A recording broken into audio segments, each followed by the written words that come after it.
Hello, and welcome to the long form show. I have a piece of candy in my mouth. Um, this is the fourth time I'm doing this, so welcome.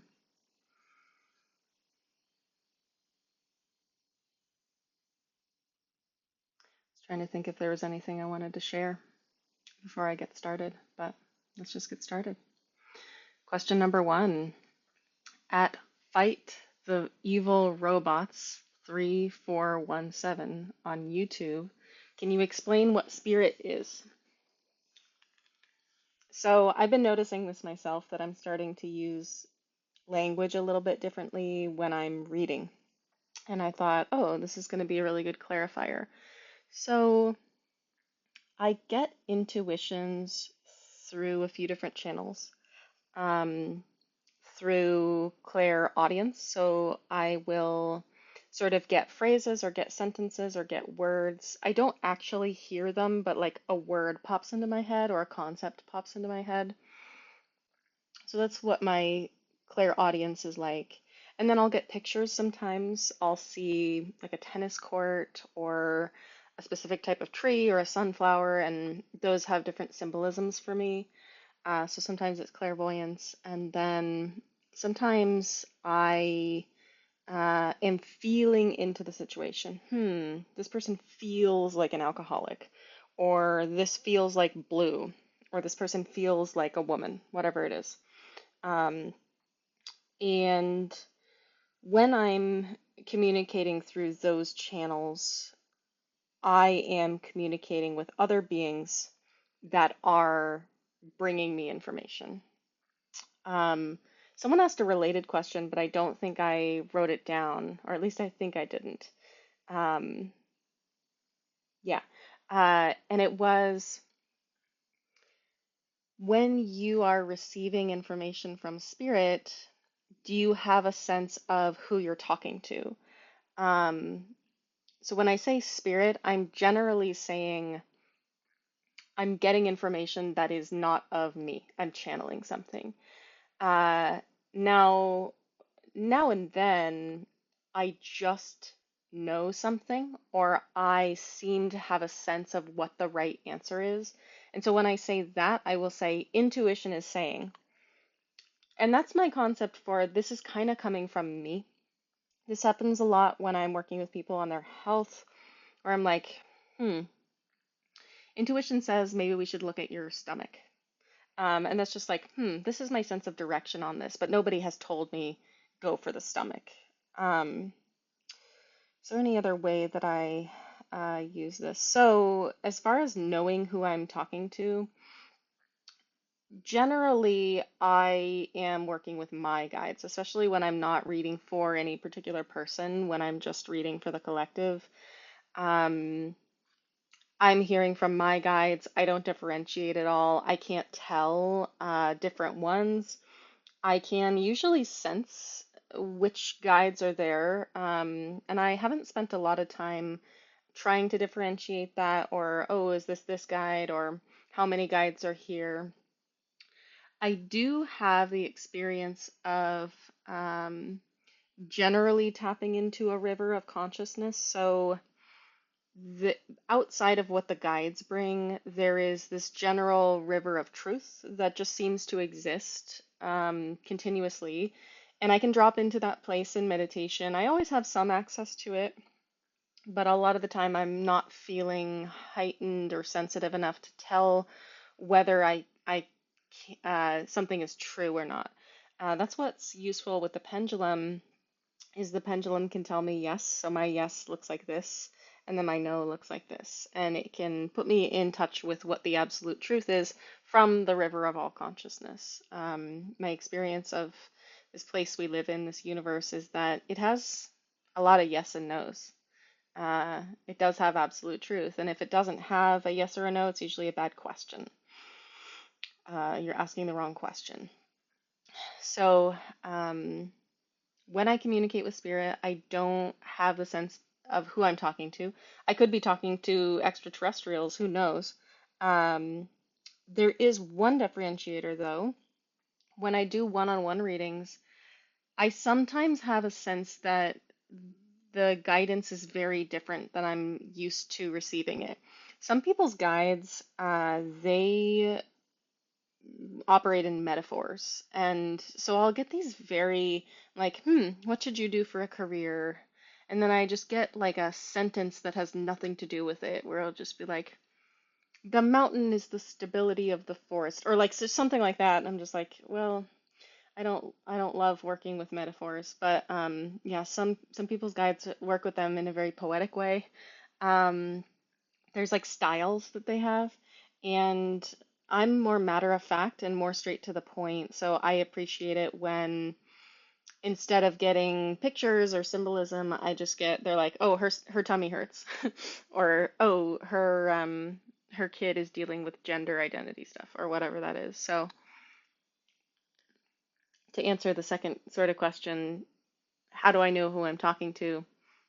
I know sometimes because certain people's guides work differently with them. Um, and sometimes those guides will tell me aspects of them that I wouldn't expect my guides to know necessarily. So I assume that that information is so personal that it's coming from their guides. So that's the answer to that. Question number two, Carla on Patreon says, could you share your thoughts on this video by Rachel McNasser? I'll post the link to the video in the comments. It's basically a video about narcissism. I really like Rachel McNasser. She used to go by Rachel Rumi, if you're familiar with her. I think her pronouns are she. I haven't checked. Now I'm wondering if I'm incorrect on that. Anyway, I will check that after this. But the video was on how narcissists want to steal your access to God, and she gives the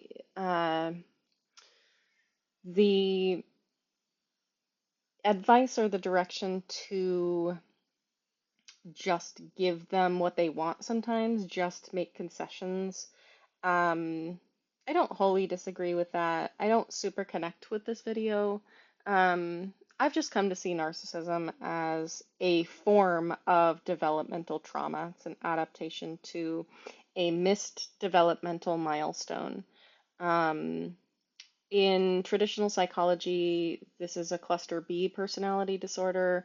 Cluster B personality disorders are marked by intense emotional waves.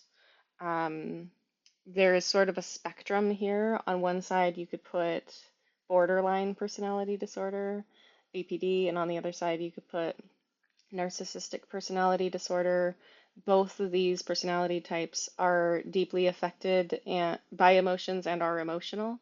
Um, the left side of the spectrum, BPD, my emotions are reality. They are the absolute truth, and they are the only truth I know. Narcissistic personality disorder, uh, the only reality is logic, and most emotions don't matter at all. So the emotions are completely pushed into the shadow.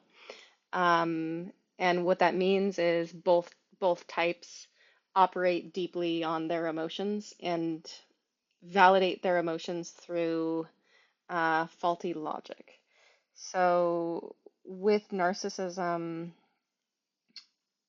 they're like all people are trying to get their needs met, their childhood needs met. If they haven't done a lot of work on themselves, if they're still in a lot of early patterning, essentially that's what all of us are doing is we're operating in old patterns trying to get needs met, childhood missed needs.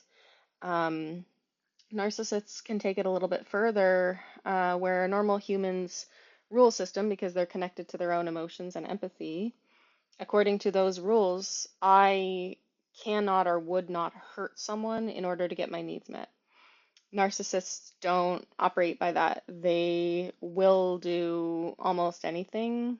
Different narcissists are different.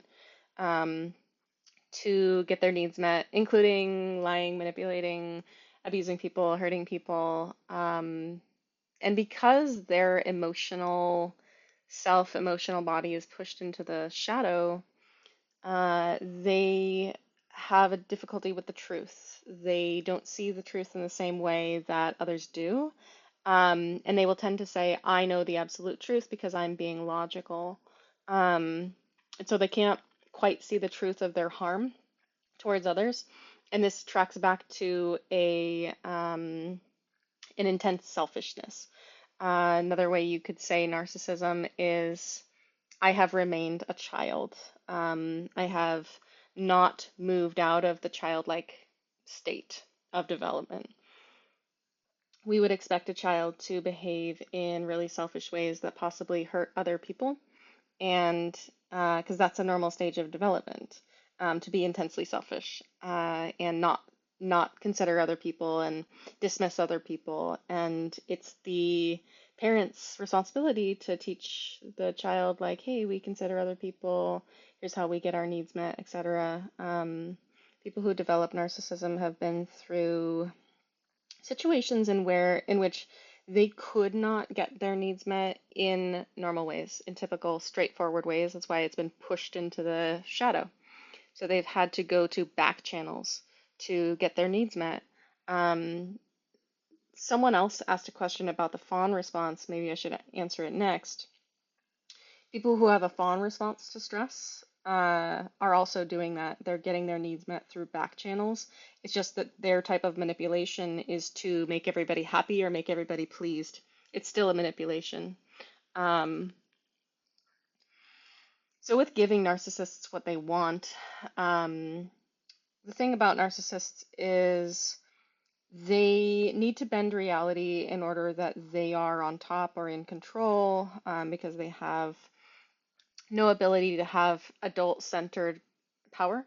They experience constant powerlessness, and so they have to do a lot of power plays. That's why you're not safe in a relationship with them, because every relationship is a power play to them. So they're not going to be able to be vulnerable and honest, because if it doesn't work for their power play, then they're not going to go there. Because the goal of every relationship to them is to gain power or to be on top. Um, and this is pretty typical of the ego. It's how the ego works. So if you're dealing with a narcissist, you're dealing with someone who is childlike, who has a childlike sense of powerlessness, and so they will try to gain power uh, in the outer world by manipulating people, by behaving in manipulative ways, and ultimately small ways. This is a small way to act, not heart-centered, not loving. So a lot of the time, yeah, you can just give them whatever they want because you're not doing a power play with them. One of my favorite examples of this is in Power versus Force by David Hawkins. And I don't always agree with this, but what he says is we always want to be in power, we never want to be in force. So what does this look like in every single situation? How do I behave in powerful ways and not in forceful ways? How do I go with the flow? Um, and what he says, if someone comes along and wants to play emotional games with you and call you names and say like, you're a terrible person, what he says is just go with their flow. You don't have to fight against them. You don't have to reinforce your ego by saying, no, I am good, right? Because then they've got your goat, right? They've stolen your energy. Um, what he says to do is just like, oh yeah, I am a terrible person, because you're not bringing that into yourself. You're not validating what they say. You don't believe what they say. It's just important that you believe you're a good person. And yeah, so I agree with that. The example that Rachel McNasser made was they were being attacked by a band of monkeys and they wanted the tour guide's Fanta, and she just gave it to them. Uh, I gave a narcissist a house from a lot of bad decisions I made. I wanted to get out of there, and I've often thought about like, man, I should have kept that house. I bought that house. I want that house. No, I don't want it. I don't want it, but I want the money. I want the financial. And my sponsor said, "You got what you wanted out of that situation, which was to be out at the time." And I was like, "It's true. I needed emotionally to be out of there." And so I ultimately got what I wanted. And so sometimes you have those situations where, yeah, you just relinquish whatever the narcissist wants in the power play because ultimately you don't have to behave from a powerless position. If you believe you're a good person, then why not? Just like, yeah, I'm a bad person. Have at it. Um, because it conserves your energy. Another way to say narcissism is energy vampires. And there are all types of energy vampires. Narcissists are one. The more that I pay attention to narcissism, the more I realize that it's just how can I monopolize your attention? How can I harvest attention from you and give nothing back? So it's really just a manipulation. And that is my reflection on that. I'll jump questions here to answer the fawn response one. Um, so this will be question 3. Bavitrip on TikTok. Do you have any insights on the fawn response? They had said they immediately go to a fawn response and they don't know how to not do that.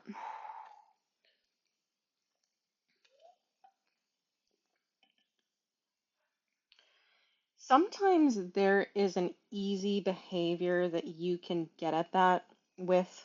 So a fawn response is you have probably been through life situations where you were taught to make the other person comfortable at all times, to fawn to them, to take care of other people in order to stay safe. So this could be situations where you were physically unsafe with a caregiver or with someone in your life. It also can be taken on second hand. So there's a lot of women that are trained in this. It's quite culturally uh, consistent where women are just taught to fawn instead of to be authentic. Um, I got this secondhand in my family because my mom grew up with a rageaholic. So she truly was living in a house where someone could go off the rails at any moment. And so her fawn response was truly adaptive.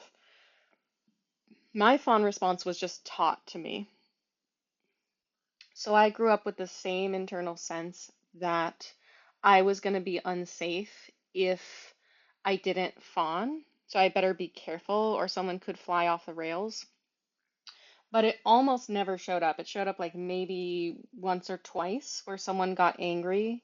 And it's not really something that I had control over with my fawn response anyway. So I was kind of taught to be fawning all the time. Um, Sometimes there's little behaviors that we have that are related to a fawn response. So, if you catch yourself in little white lies, that could be a good approach, how to start changing the fawn response. So, if someone invites you to something and you don't want to go to it, and you immediately go, "Oh no, I have something else to do that day." Right? If that's your gut reaction. What I was taught is to, if you know that that's a lie in the moment and you can be aware of that, to go, I'm sorry, I just lied. Um, my truth is that I just really don't want to go.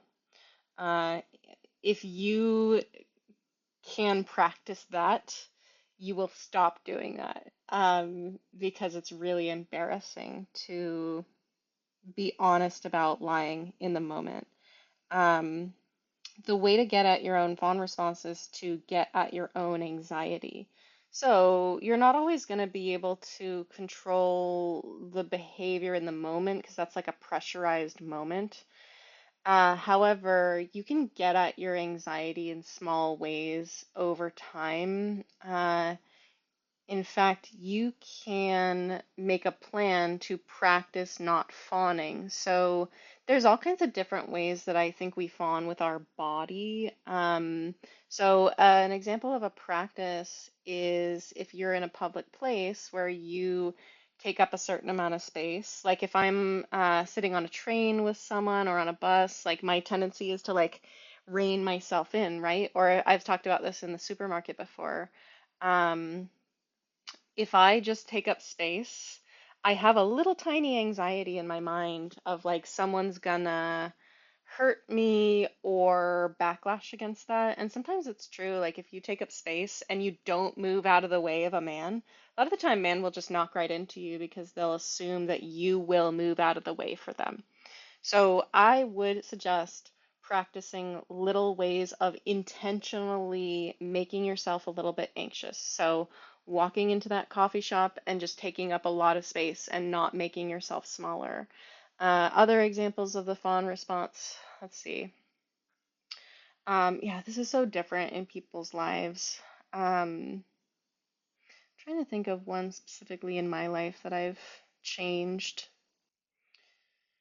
There's one that kind of got taken out of me during COVID. I don't often navigate social situations very well. I don't often know what's going on in the moment to moment just because I don't like read social situations. And I used to fawn by smiling. So I'd be like, yeah, I'm approachable. I'm here, but like I'm not picking up any of this, but like I'm here. I started practicing not smiling, and that was partly brought on by COVID because we would have masks on, so nobody could tell if I was smiling or not. Um, and it was really uncomfortable. It made me really uncomfortable. I would remind you that your fawn response is related to your own anxiety. So look for ways to intentionally be uncomfortable in those moments to train yourself out of that behavior.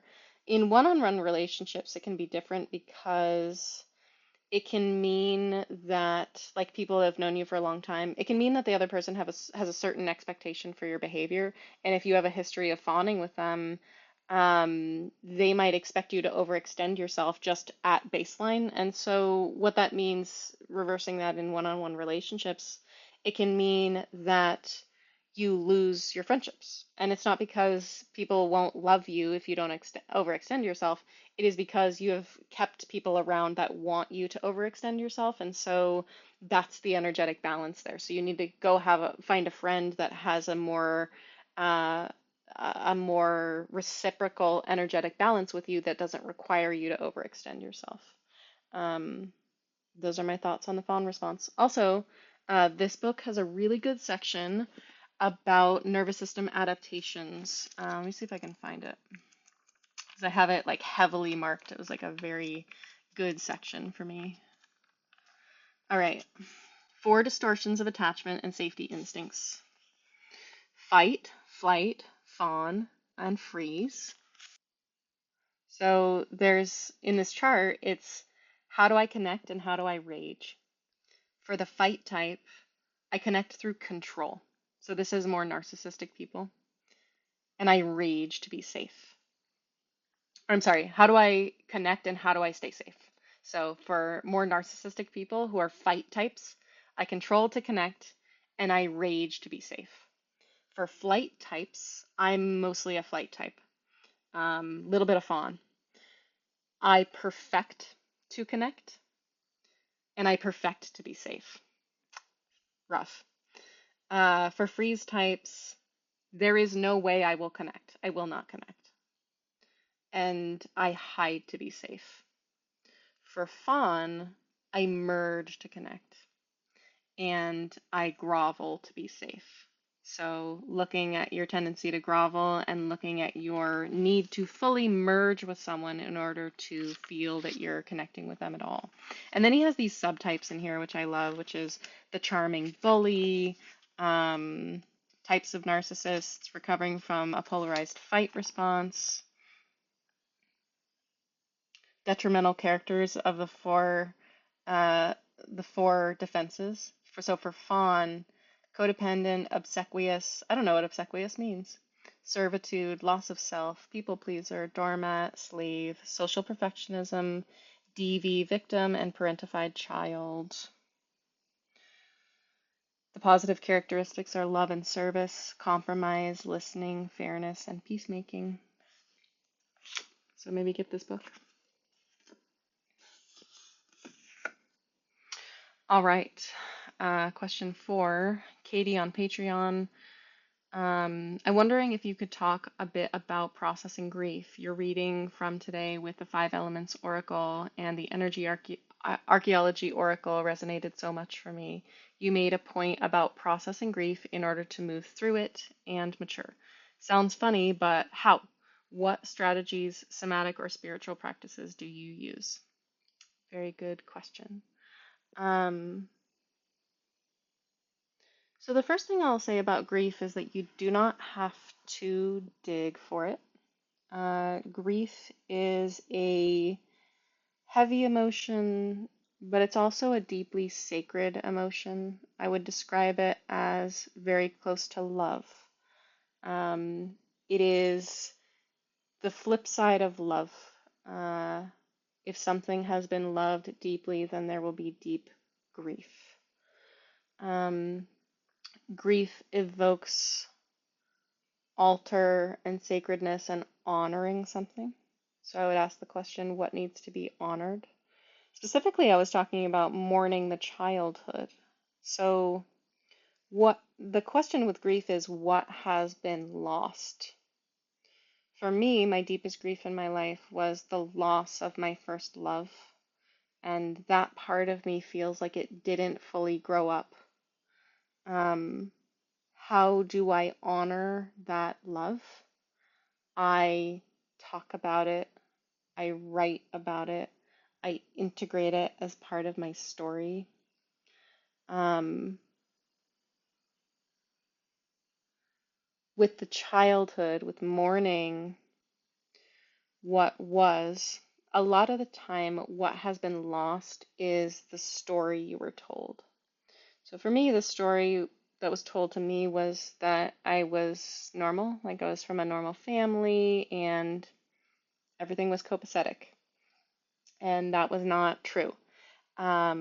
I have learned that I was quite traumatized and that I'm autistic and emotionally neglected. And the trauma was really um, different than is typical, I think. Hard to recognize.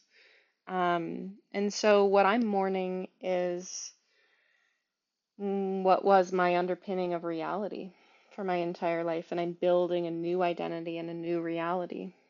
And my experience about that grief is that it comes to me in the quiet moments. So, uh, if you have a tendency to be moving around a lot, to stay busy, do you find that you get depressed when you stop moving? Because that depression can often tell you about a grief that wants to weigh you down. Depression is like that. It is there to slow us down, to say, what do I need to contemplate? What do I need to look at? What's the other thing I was going to say?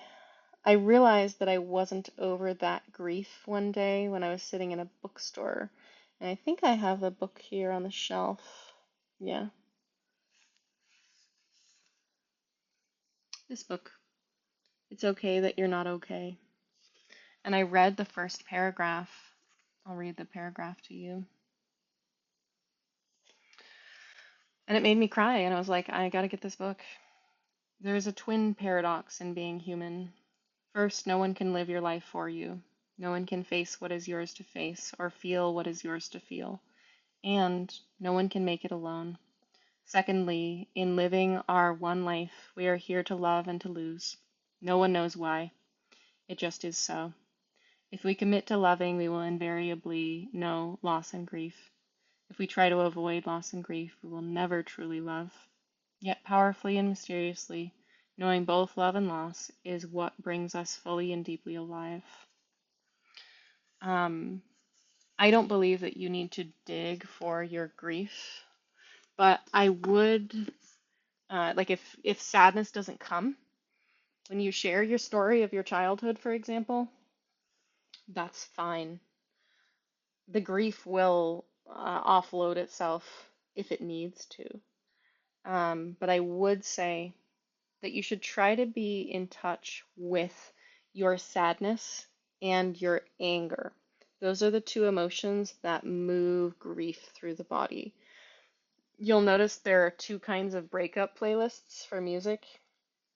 There's the sad playlist, there's the I miss you playlist, and there's the fuck you, I'm angry at you playlist, right? And those are the two sides of grief. And I find people who cannot connect with one of those emotions can't move through the grief.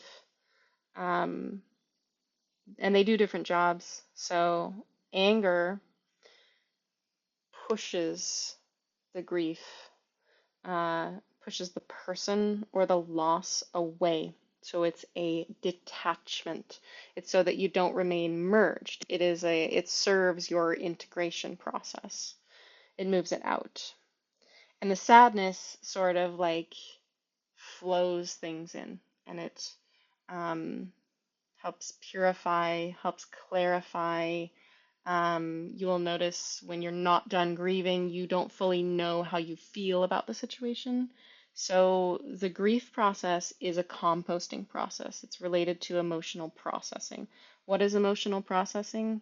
To take the details of an event, to break them up into their constituent parts, and to use it as fuel. Um, you'll notice people like me who have done a lot of work on themselves have a good sense of self-perspective and who we are and like what we're working with. So there's a lot of processing being done. And grief is sort of that lack of processing. I also see grief come up, and this is kind of the angle that I was taking with the reading the other day. I see grief coming up in people who have a lot of anxieties. And I was talking about connecting to the earth element, which is something that someone else asked. If you're not connected to why something happened, making emotional sense of what happened to you, then you will always have a fear that it's going to happen again because there is a confusion or a misalignment in the universe. You almost take it on and believe that the normal underlying condition for you is to lose everything or for bad things to happen to you instead of what you're supposed to be sitting in, which is bad things happening to me is an abnormal condition. The stable baseline condition is that good things happen to me. And whether or not that is the truth of the universe, what I always tell people is like, we get to decide what we believe, and ultimately believing that stability and good things happening is the baseline.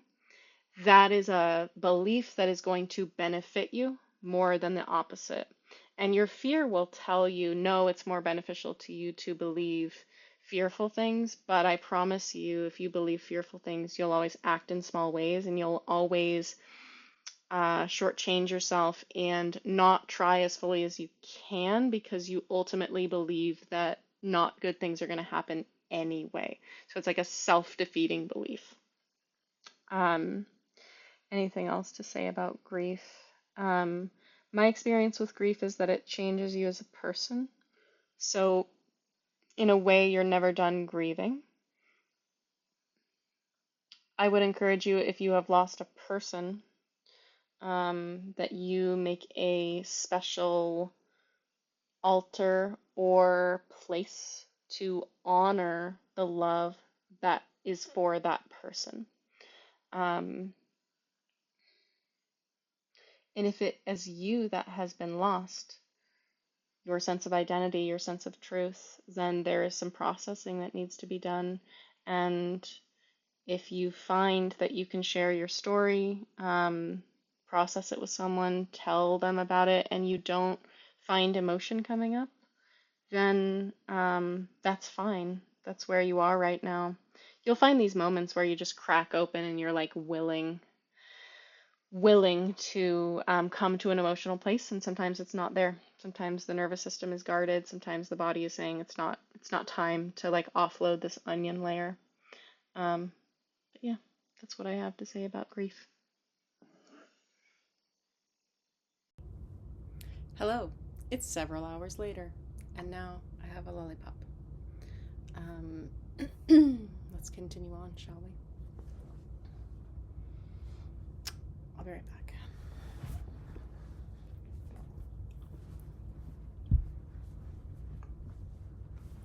Now we will continue.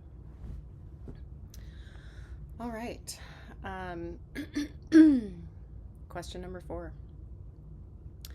Oh, I moved some of these down, so we might be on question number 4 or 5. Now I can't remember because I know I moved this fawn response. Anyway, this question says, Shmebera393 on TikTok, how do I improve my relationship with the earth element? So, a lot of people have a deficient earth element in our society. Because our society compels itself, the way that they have decided to compel human behavior is through fear. The root chakra and the earth element that goes with it is related to safety, security, groundedness, rootedness, nurturing, mothering instinct, and a sense of home. So if you spend a lot of time in fear, you're not going to feel security. You're going to have a deficiency with that. I don't like how the camera feels so far away. Does that feel better? Yes. So to work with the earth element, you want to work with the root chakra. You can do an earth element meditation, which I have one on my YouTube. You can go to my YouTube and find it. Grounding exercises, putting your feet on the ground, walking in the dirt, especially putting your feet in a natural water source that can be very grounding. Working on your relationship with safety. So making sure that your outer life exemplifies safety and feels safe for you. That includes environments that irritate your nervous system constantly. If you live in an environment that's too loud for you, you're going to be ungrounded because you're going to need to leave your body. So what are the circumstances that make you feel more in your body? Well, feeling comfortable, so being around people who make you feel comfortable. Someone who you love and trust can make you feel very grounded. Sitting at the base of a tree. One of the things that I used to do is sit at the base of a tree and meditate with a grounding cord. So imagining a grounding cord moving into the earth. If you check my energetic practices on Patreon, I do a lot of different grounding techniques because it's like the thing that I need most in this life. I constantly need more earth energy. Those of us who don't have enough earth energy, sometimes we have really early childhood trauma. My mom was very stressed out when I was in utero, and I was born into a world where my mother was very stressed out and unsupported herself. And she kind of passed that on, that like the legacy of my root chakra when my root chakra was developing, which is 0 to 6 months old.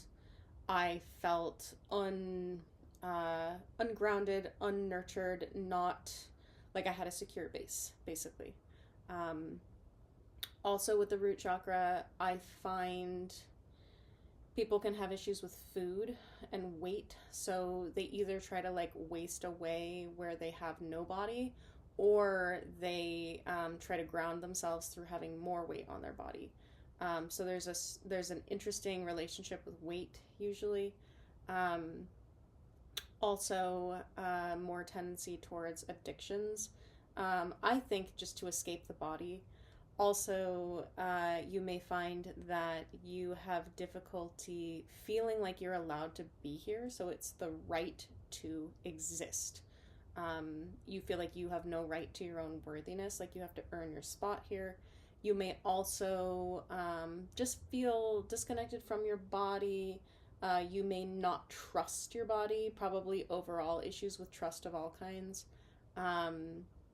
But you may have issues with feeling like the body is something that you have to contend with. something that's manifested in my life is that I have a lot of magical thinking about my body, and I don't trust the body to do what it wants to do, and to take care of me. That I think that I have to like override it or perfect it or control it. Issues with the root chakra, you'll see people in a lot of control issues because they feel ungrounded and unsafe really easily. Um, so, um, Grounding techniques, issues with safety, work with your worthiness. One of the images that I like to give people is I would like you to know that you are from here. You are from Earth. Everything for your well being is here. You have air, water, food, it just grows on the earth. And you happen to live in a constructed environment where the details of your survival have been hidden from you. So you live in a false environment that tries to say, you're unsafe, you need to work really hard in order to be okay, in order to compel you to work for the man, to get a job, etc., to offer your efforts and your energy to something that is very disconnected from the actual details of life.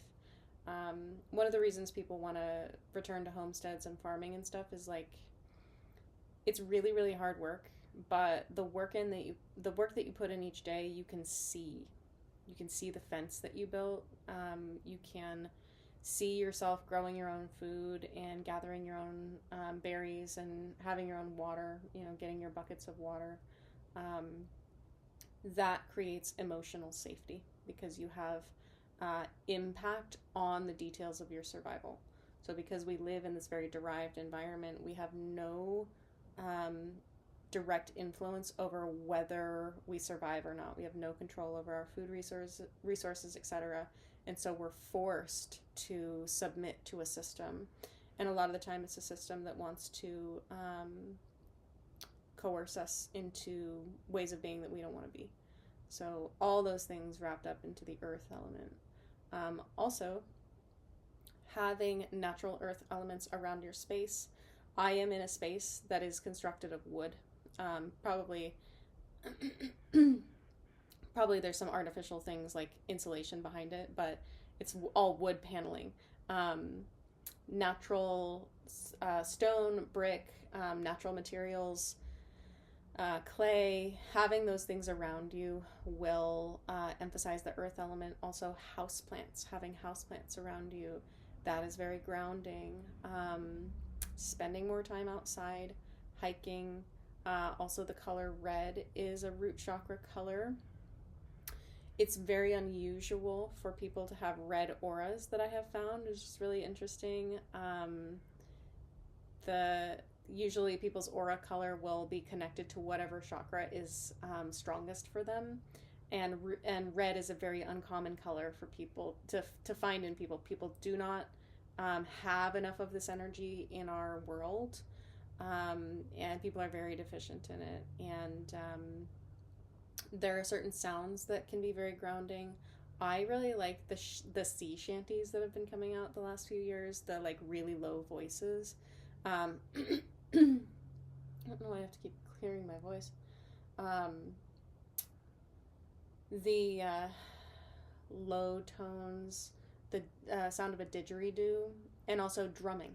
I love to drum. That's something that makes me feel very grounded. Also, stomping. If you can get away with it, sometimes you're, an upstairs neighbor and you don't want to be stomping, but I do a lot of stomping here because nobody lives underneath us. So, yeah. Think guttural. Think bass, body. That's how you connect with the earth element. All right, let's see here. I'm looking at my notes. Where'd my notes go?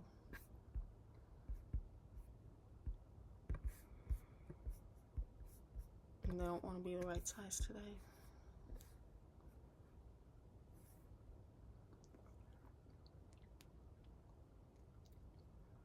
All right. Question number 6, the last question. Ash on Patreon. Any predictions on what is to come for the 50501 group? This is the the group is that's been helping organize the protests for a lot of the nationwide protesting that's been going on specific dates. I think they do it monthly. So I pulled some cards. I already put them away because I did readings this afternoon. What I was getting, I think it was the Six of Wands, the Nine of Swords in reverse, and then the Ace of Swords in reverse.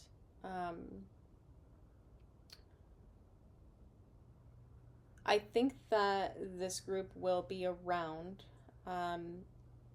but it will change and transform.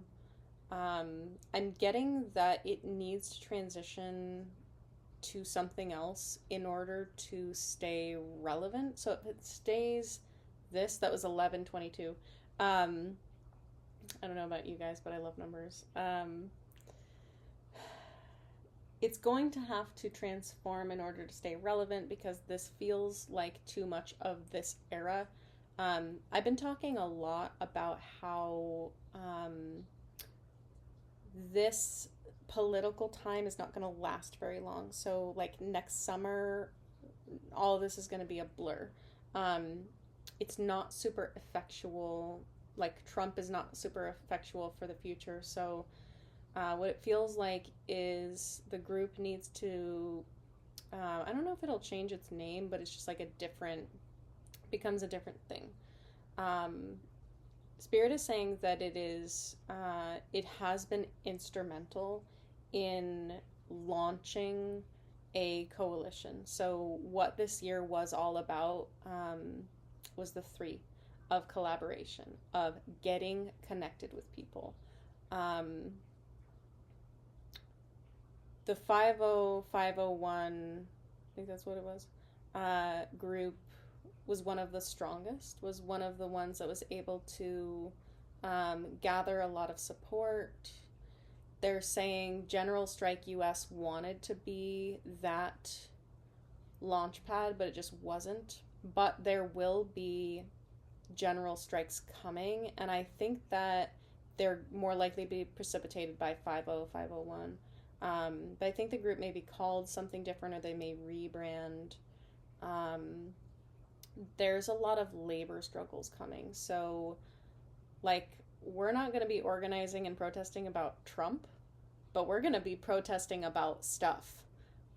There will be civil unrest. It reaches a peak point in 2028. It feels like that is the biggest time. By 2035, we're gonna see most of the changes that we want. So, this movement, this protest movement, like taught people that they could have some effect, and my guides are saying there's a certain satisfaction in getting something done that you wanted to try to do. And it's been a lot of years of protest movements trying to affect change and not being able to. And this is like a moment that we broke through something. We broke through a ceiling that we've been trying to break through for like 20 years for some reason. A lot of that is ideology breaking down, people coming to the light. Yeah, they're saying while Pluto is in Aquarius, these revolutionary struggles are going to be going on. And as Pluto moves out of Aquarius, that's when we're going to see a lot of them come to fruition. You know how, like, at the end of a sign, there's often like I've been trying to think of this phrase all day.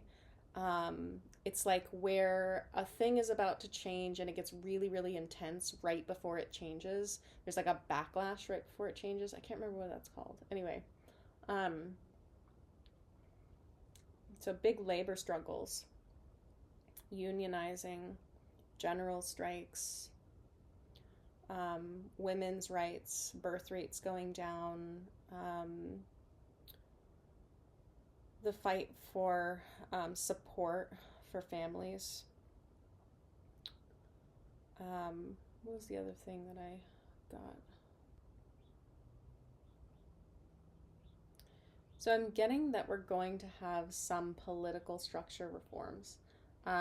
I think definitely voting reform is in store. It's interesting. They're showing me that a lot of the voting hubbub, like how Republicans will talk about voter interference and want like IDs and stuff, a lot of that is masquerading as that when underneath it's that people know we need voting reform because our voting system is unfair, not because of the way that the voting is happening but because of electoral college stuff. um, that we have more desire to be a direct democracy than a representative democracy. So there's some reform there. um, they're also saying we have had our last boomer president. That the next president is going to be, I think, a millennial. It's sad that we would just skip Gen X altogether. So, sorry, Kamala Harris. Whoever becomes the president next, I think, is going to be more favorable to the people who want a lot of change, who have been protesting. However, there's an interesting dynamic where whoever comes into office next is presiding over a lot of political and like societal unrest. Um, so even though like that candidate may be shiny in the eyes of a lot of people in the country, especially a lot of leftists, their ability to do anything feels really fraught because they're dealing with so much resistance. Um, and there's always going to be a large mass of people that just resists structure right now, resists the powers that be. Um, it's interesting. The next people who come into office are a mixture of um, political, like people who have been in politics and then people who are new. Um, I think that the president might be a woman, but yeah, tons of people in the streets, um, seeing the outcomes of a lot of the things that the Trump administration has done. The rest of this year is like pulling a pulling a sheet off of something, um, revealing a lot of the grossness underneath. Um, yeah, people are not going to be like um, the central powers are not going to be able to confuse people anymore as much as they have in the past. They're not going to be able to hide the truth, basically. And it feels like our political leaders from after Trump are not sowing so much bullshit. It feels like they speak more matter of fact. They speak to us with realness. Um, that's one of the main reasons Trump was elected. He's a bullshitter, but he's a bullshitter that people feel is being authentic. Um, that's what people want. They don't want professionalism anymore. They want authenticity. So yeah, whoever comes in next is presiding over just like tons of protests and political unrest, and it feels like it really inhibits their ability to do anything. But the president will be more favorable. Also, just noticing because of the two-party system, which is deeply flawed in this country, the tendency to swing back and forth, Republican, Democrat, Republican, Democrat. Um, those issues with capitalism are not going to be solved during this time. It's kind of like measures and reforms, but ultimately knowing that we have to uh, we have to gut the actual economic system, and we're not going to be ready to do that yet. Um, as far as I see out, But I think in the 2040s we'll be closer. Anyway, that turned into a whole thing. So you get me talking about politics, but those political questions are always really juicy. So yeah, that's the answer. I think 50501 will turn into something else, will grow into something else, but the ground support that they have built won't be wasted. It'll still be important to the change that's coming. Yeah, that's all the questions for this week. I hope that you have a good 4th of July, and I'll see you on the next Longform show.